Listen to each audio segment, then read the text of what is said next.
привет! Меня зовут Анастасия, рада вас видеть на своем канале. Сегодня мы с моими детками и с Викой, вы уже с ней знакомы, мы едем, в Анталию на автобусе, на общественном транспорте. Билеты с Измира до Анталии стоят от 500 лир и выше. Автобус едет ровно 7 часов, 7,5, и работают все это время кондиционеры. Работают мини-телевизоры, где можно выбрать фильмы или какие-нибудь мультики для детей. И потрясающий живописный вид из окна.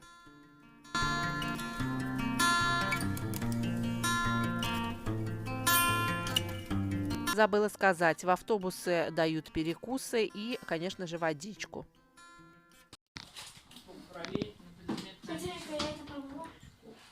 Решили перекусить. Мы остановились у Виктории дома в Сите с таким потрясающим видом из балкона.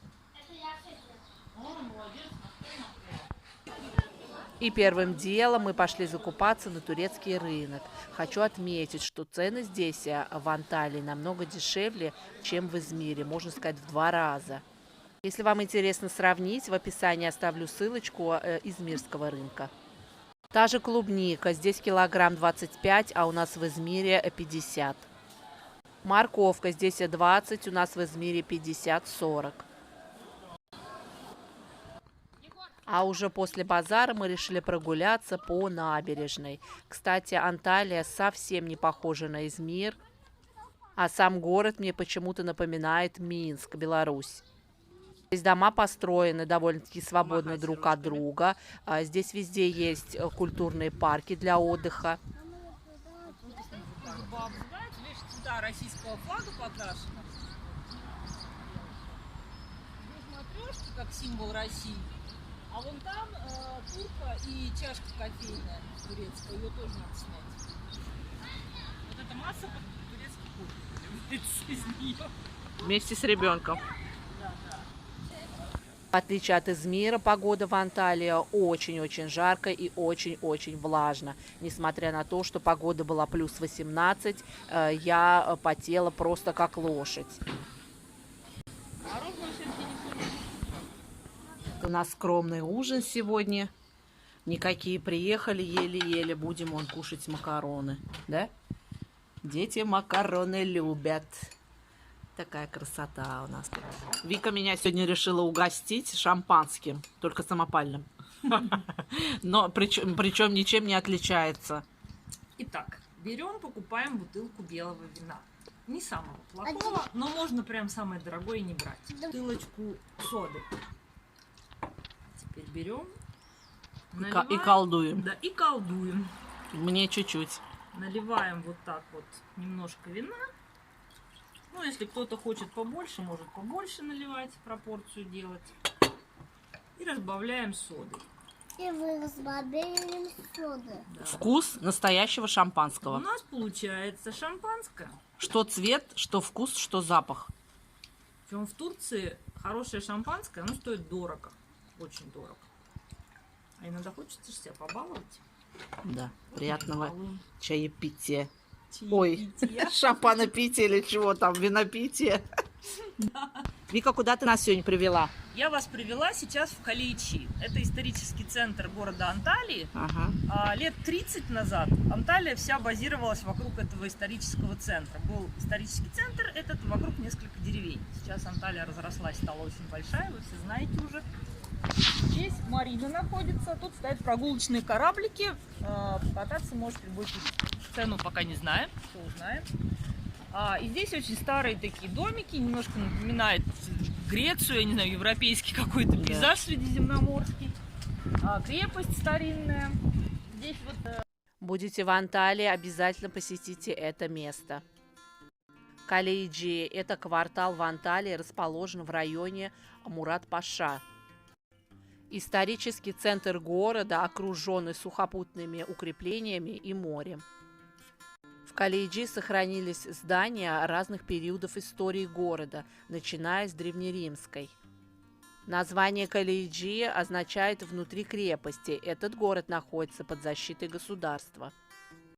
Здесь нельзя строить новые здания, а старые должны быть отреставрированы.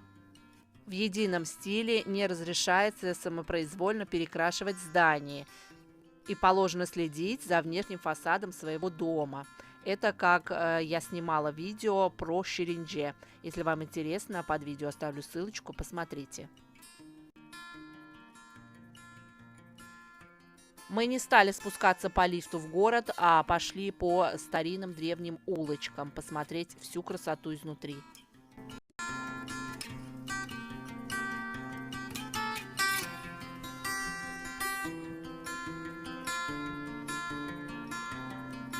Здесь очень много небольших лавок с товарами ручной работы, в которые мы периодически будем с вами заглядывать.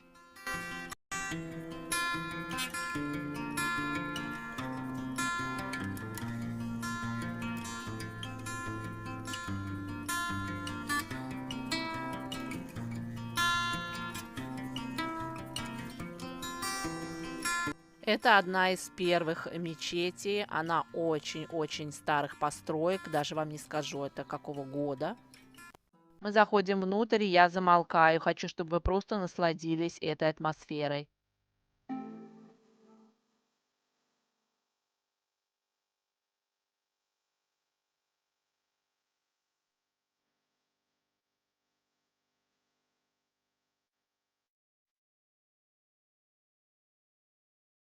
А это первая древняя канализация. Мы, конечно, были в шоке от этой работы.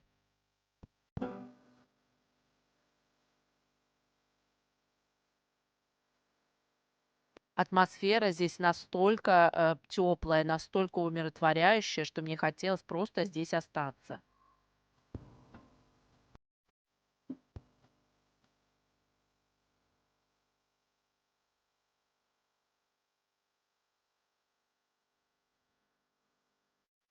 А это часть мечети, сторона для женщин. Здесь так и написано.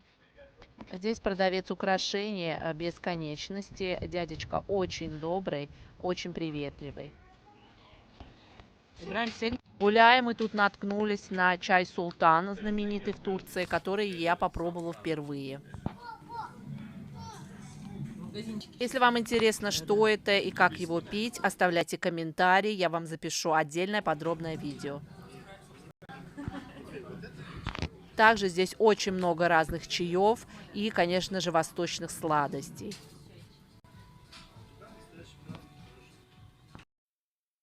Классный магазин игрушек ручной работы, мимо которого я просто не могла пройти. Цены здесь для иностранцев, в основном все в евро.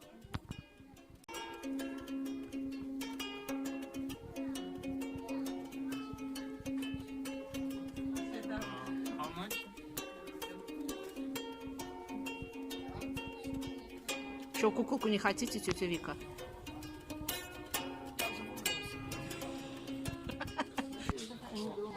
Ну что, продолжаем нашу прогулку по античным улочкам.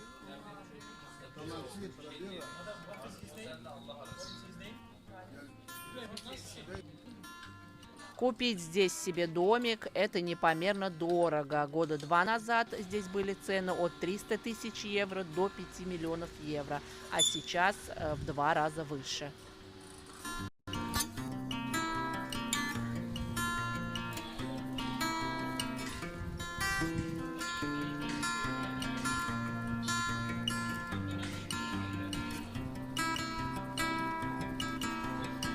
А здесь находится мини-морской порт. В этом порту местные торговцы предлагают совершить морскую прогулку с человека 350 теле от 40 минут. Здесь все лежат жопа к жопе, но здесь просто ты приходишь, любуешься пейзажем, плаваешь среди вот этих каменюк. Мы даже туда проплывали в какую-то пещеру с Людой. Вот. Можно покушать в ресторане. Это вид сверху. Одна из улиц заканчивается смотровой площадкой с шикарнейшим видом на море и на горы. А здесь у нас врата Адриана, которые построены сразу после основания города. Это хорошо сохранившееся до наших дней античное строение. оторваться от которых просто невозможно. Это настолько потрясающее сооружение. А здесь у нас стена полностью забита птичками.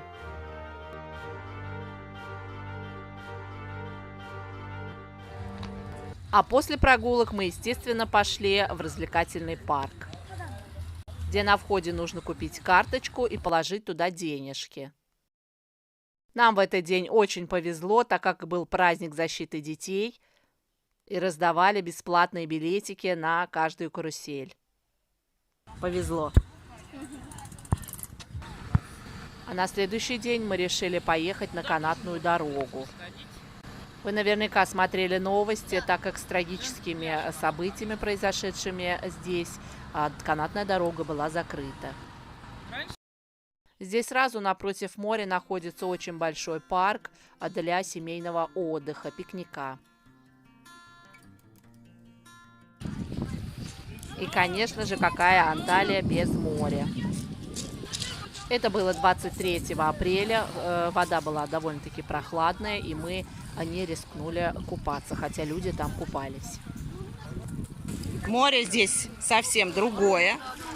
Оно цветом прям такое голубенькое-голубенькое. И песок. Здесь нет песка, здесь мелкие-мелкие камушки. Ходить, правда, проблематично, прям больно. Такое море. В отличие от Эгейское, наше более зеленоватое море. По итогам хочу сделать вывод и поделиться своим мнением. Если говорить про сам центр в городе, то Анталия, в отличие от Измира, довольно-таки широкие постройки, довольно-таки чисто.